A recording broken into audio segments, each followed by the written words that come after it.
नमस्ते, सदा वत्सले मातृभूमि। जय हिंद दोस्तों। आज की टॉप डिफेंस हेडलाइंस हैं। पाकिस्तानी एयरफोर्स के अधिकारियों ने दुबई एयर शो 2021 में तेजस के बारे में जानकारी ली। अब इंडियन एयरफोर्स के तेजस विमान में लगेगी हैमर मिसाइल। एचएएल ने पहली बार जारी की कैट्स ओमका की तस्वीर। चाइना ने अब एलएसी पर S-6 के बॉम्बर्स को किया तैनात।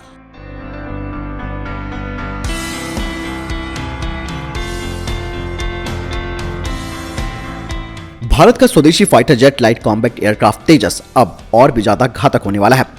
अब ये एयरक्राफ्ट युद्ध जैसे हालात में पलक झपकते ही 60 किलोमीटर दूर बैठे दुश्मनों के बंकरों को खत्म कर सकता है। भारतीय वायुसेना तेजस की मारक क्षमता को बढ़ाने जा रही है और इसके लिए फ्रांस से हैमर मिसाइल का ऑर्डर दे दिया गया है, जो कि तेजस में लगाई जाएगी।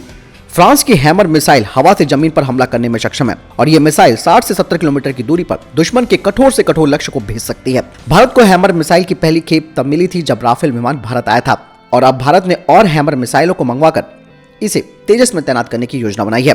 भारत के तेजस लड़ाकू विमान को पहले से ही चीन और पाकिस्तान के JF-17 विमान से अधिक सक्षम और उन्नत माना जाता है।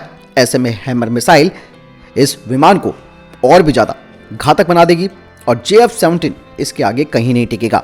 बता दें कि मिसाइल 1330 किलोग्राम की है और हाई एल्टीट्यूड में इसकी रेंज 60 किलोमीटर है और लो एल्टीट्यूड में 15 किलोमीटर। भारत के राफेल में पहले से ही हैमर मिसाइल लगाई गई है और ये फिक्स्ड और मूविंग टारगेट्स पर हमला कर सकती है। 2022 तक भारत के तेजस को वायुसेना के फ्रंट लाइन बेसिस में तैनात किया जाएगा।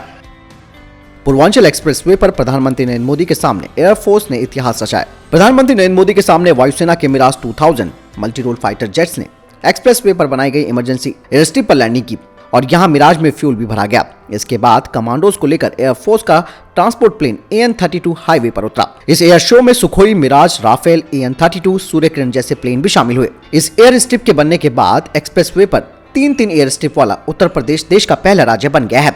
इससे पहले भारतीय वायुसेना आगरा एक्सप्रेसवे पर मिराज 2000, जागवार, सुखोई और सुपर हरकुलिस जैसे जहाजों को सफलतापूर्वक लैंड करा चुकी है।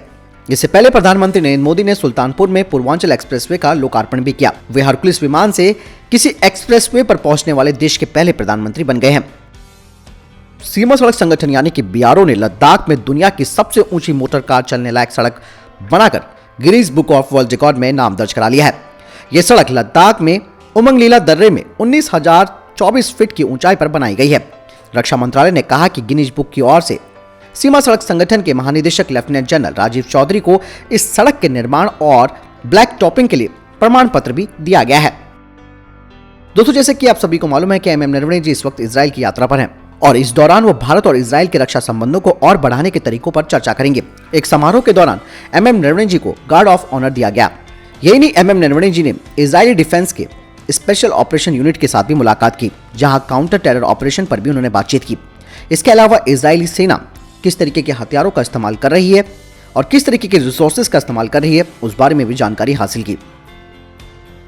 दोस्तों, चाइना ने अब अपने HK बॉम्बर्स को LAC पर तैनात कर दिया है और ये बात चाइना की मीडिया की तरफ से आई है, जिसमें कहा जा रहा है कि HK bomber KD-63 land attack cruise मिसाइलों को ले जा सकता है, जिनकी रेंज 200 किलोमीटर है। चाइना की एयरफोर्स ने S-6 के बॉम्बर्स को तिब्बतियन प्लेटू पर तैनात किया है। रक्षा मंत्री राजनाथ सिंह जी ने एरोलॉय टेक्नोलॉजी लिमिटेड मैन्युफैक्चरिंग यूनिट का उद्घाटन किया। बता दें कि ये पहले से ही ब्रह्मोस मिसाइल के कंपोनेंट्स का निर्माण कर रही है। अब नई रिपोर्ट सामने आई है, जिसमें कहा जा रहा है कि इस नई फैसिलिटी में राफेल फाइटर जेट्स के कंपोनेंट्स, न्यूक्लियर सबमरीन्स, एयरक्राफ्ट और हेलीकॉप्टर इंजन बनेंगे। इसके अलावा यहाँ पर ड्रोन्स, अल्ट्रालाइट हाविजर और दूसरे प्रोजेक्ट्स भी बनाए जाएंगे। तेजस को देखकर पाकिस्तान की बहुत ज्यादा हालत खराब है और ऐसे में अभी हाल ही में एक चौंकाने वाली खबर सामने आई है। दरअसल पाकिस्तानी वायुसेना के अधिकारियों ने दुबई एयर शो के दौरान तेजस को देखने के लिए वो वहां पर पहुंचे।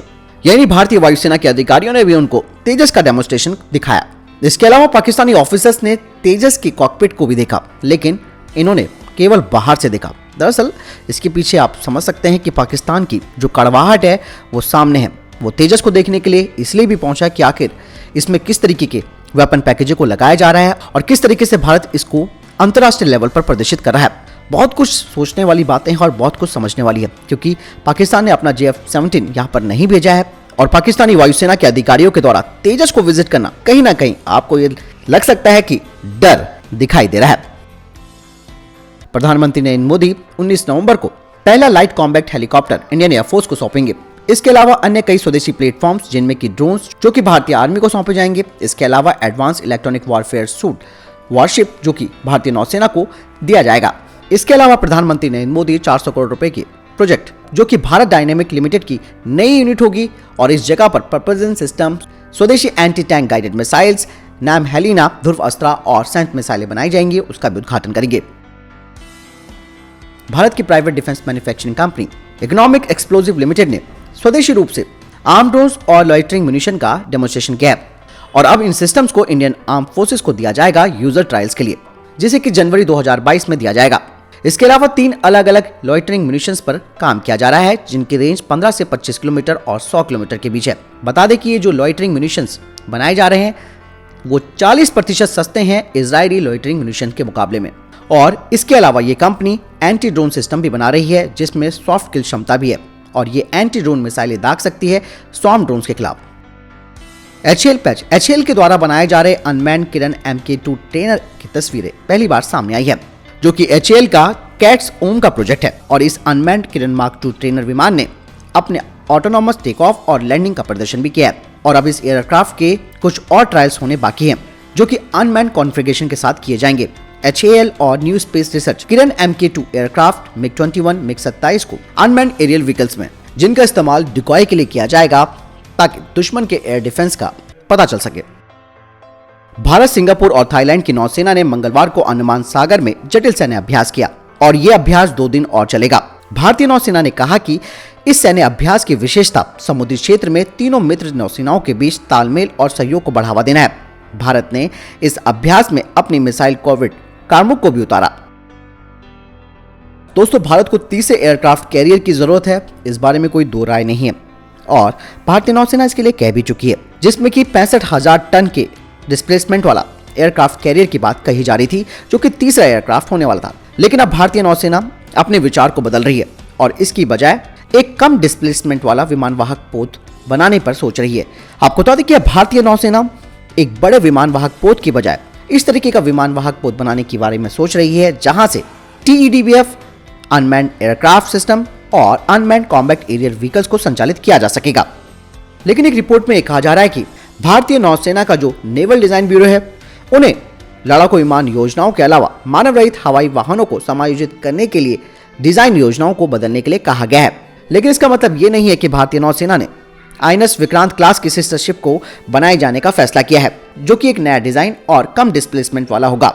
बता दें कि भारतीय नौसेना पहले से ही DRDO के साथ मिलकर काम कर रही है ताकि घातक अनमैन्ड कॉम्बैट एरियल व्हीकल्स को बनाया जा सके और इसे भारतीय वायुसेना के लिए भी बनाया जा रहा है। लेकिन अब भारतीय नौसेना का प्लान है कि वो अनमैन्ड एरियल सिस्टम्स और अनमैन्ड कॉम्बैट व्हीकल्स को अपने तीसरे एयरक्राफ्ट कैरियर से संचालित करेगी। इससे सबसे बड़ा फायदा यह है कि एक तो बजट भी कम लगेगा और इसे कम डिस्प्लेसमेंट का बनाया जा सकेगा। हालांकि दोस्तों ये प्लान भी अच्छा है भारतीय नौसेना का। आपको क्या लगता है कमेंट सेक्शन में लिखकर जरूर बताएं। तो दोस्तों ये थे अभी तक के टॉप डिफेंस अपडेट्स। वीडियो के संबंध में कोई प्रश्न जवाब आपको कोई सवाल है कमेंट सेक्शन में लिखकर जरूर पूछ सकते हैं। मिलता हूं नए वीडियो के साथ। चैनल सब्सक्राइब करना ना भूलिएगा। जय हिंद, वंदे मातरम।